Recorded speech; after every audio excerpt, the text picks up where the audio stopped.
always thought that, as a mother, I would be ready for anything. But that night, something changed.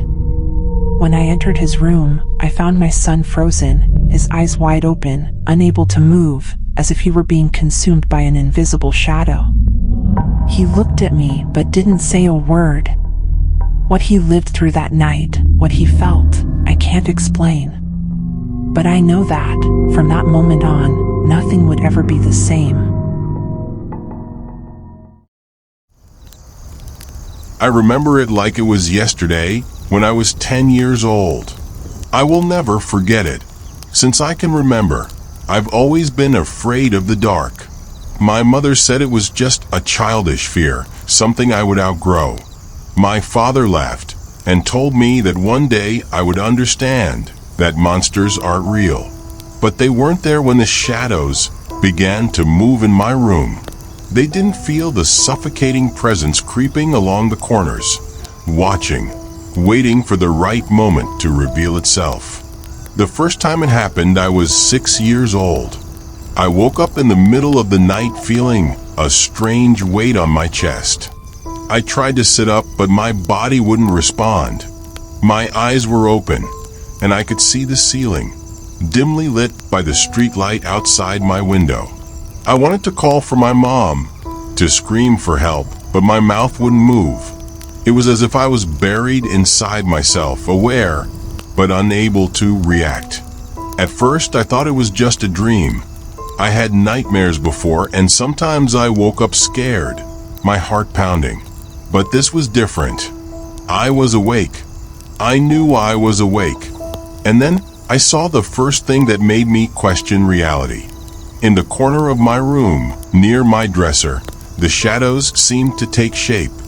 At first, I thought it was just a trick of the dim light, an illusion of darkness and glow. But then the shadow moved. It didn't fade like an illusion. It slid across the wall, slow and silent, as if it were alive. My eyes widened, and a wave of cold terror washed over me. The thing crawled across the ceiling, blending into the darkness. My gaze followed its movement, and for a moment I wished desperately that I could close my eyes, hide from whatever it was. But I couldn't. I had no control over my own body. The shadow stopped right above me. My heart pounded so hard that I could hear the rhythm in the absolute silence of the room. Something in the darkness seemed to shift. 2 empty eyes opened. No pupils, no light. Just black voids that swallowed every bit of glow around them. Then I felt it. Cold fingers brushed against my cheek, soft, almost gentle. My skin prickled, and an overwhelming urge to scream filled me.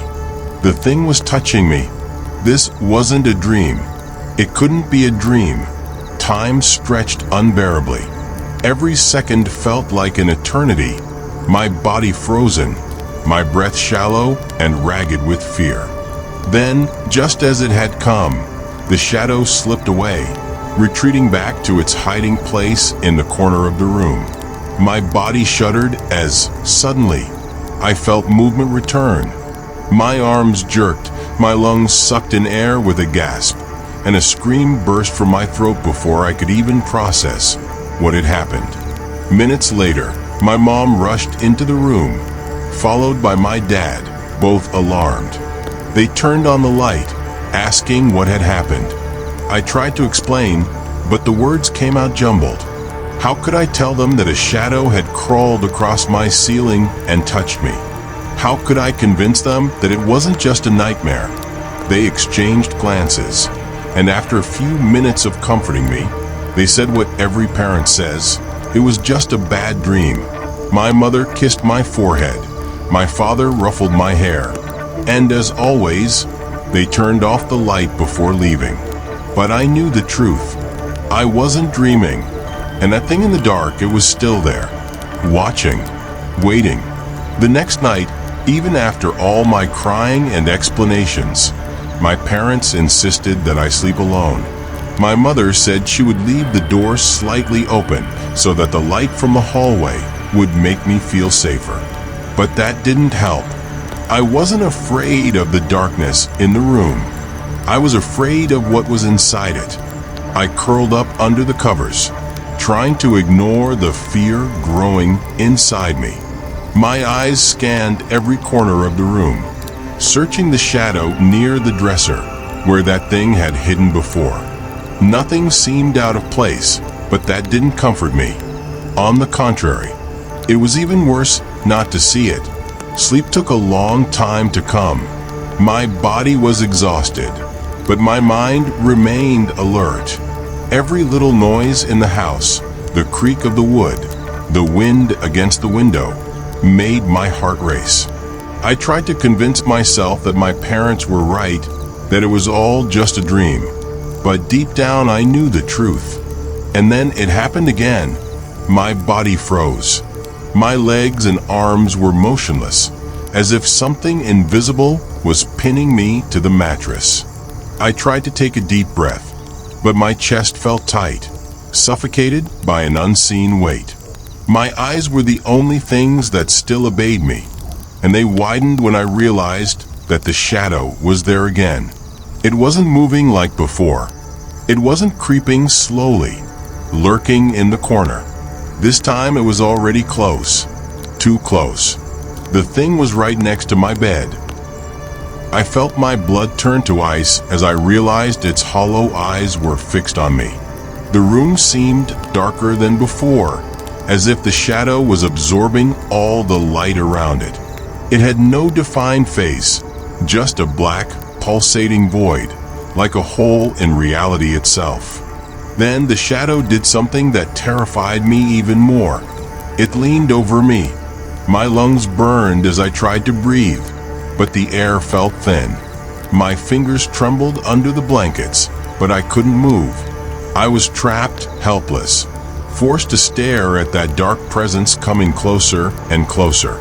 And then I heard it, a whisper, low, distorted, as if it came from every corner of the room at the same time. You see me? The sound was icy, a scratch inside my mind, a voice that didn't sound human. I wanted to scream, to call my mother, but my mouth remained shut. Now I can see you too. The shadow slowly rose, as if satisfied. And at that moment, my body obeyed me again. My hands moved suddenly, as if a spell had been broken.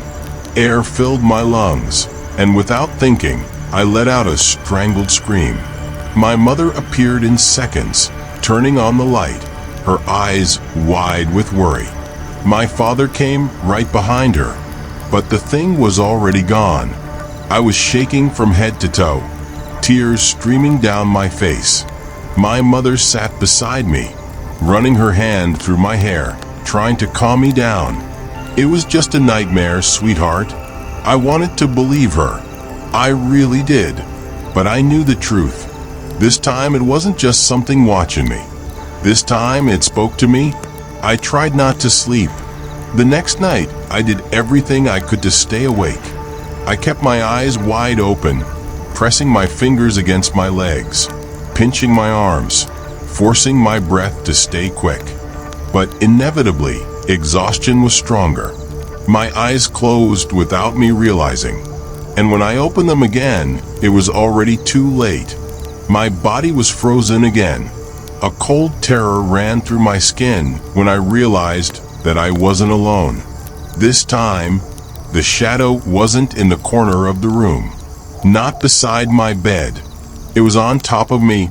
The weight on my chest was crushing, as if something invisible was suffocating me. My wide eyes found that black void where a face should be. The hole in the darkness seemed to pulse, swallowing everything around it. The whisper came again, but this time it was clearer. Now you're mine. An absolute despair took over me. My fingers tried to move, my body tried to react, but I was trapped in that living darkness. Something cold slid over my arm, a sensation of invisible claws scratching my skin. The darkness spread. It began to crawl over me, covering my legs, my chest, climbing up to my neck. A primal terror overtook me. I was going to drown in that thing. I was going to vanish inside it. I was going to disappear. And then a sound saved me. A creak. The door to my room opened slowly. The light from the hallway poured in, illuminating a crack on the floor. It was only for a second, but it was enough. The moment the light touched the shadow, it recoiled. The weight on my chest disappeared suddenly. My body obeyed again. My mom was there, standing at the door, sleepy, holding the doorknob. "Son, are you okay?" I didn't think. I just ran to her, clutching her clothes, crying like never before. She didn't understand what was happening. She hugged me, calmed me down, took me to sleep in her room. She told me everything would be okay, but I knew the truth. I knew that if she hadn't opened the door that night, I would never have woken up. I don't know what that thing was, but it's still there. And every night, even now, I wonder, what if one day the door doesn't open? I've always been the protector of the house, the man who provided security for everyone. But that night, something inside me broke. Seeing my son, pale and powerless, as if he had faced something I couldn't see, I knew there was something much darker lurking. It wasn't just a night of nightmares. There was something out there, something that was taking my son back, night after night. And now, as a father, my only mission was to stop it from happening, before it was too late.